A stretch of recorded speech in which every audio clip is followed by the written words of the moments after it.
विश्वामध्ये तुम्ही राजा व्हावं अशी अपेक्षा असणारे फक्त तीनच.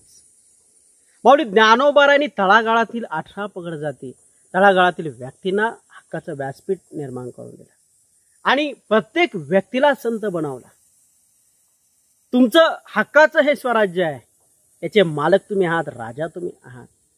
हे हिंदवी स्वराज्य स्थापन केलं ते छत्रपती शिवबाराजांनी आणि या स्वराज्याचा राजा हा प्रत्येक मावळा असेल.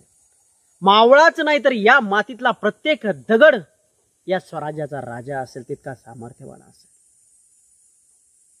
आणि तिसरं व्यक्तिमत्व म्हटलं तर पूजनीय बाबासाहेब. राज्यघटना लिहिली आणि प्रत्येक व्यक्ती हा राजा बनेल. तो राजा बनावा याच्यासाठी त्यांनी ते संविधान लिहिलं.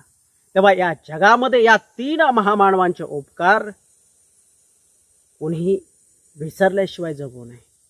अन्यथा यांना विसरून तुम्ही जर जीवन जगत असाल तर तुमचं आलेलं जीवन हे वाया गेलेलं आहे.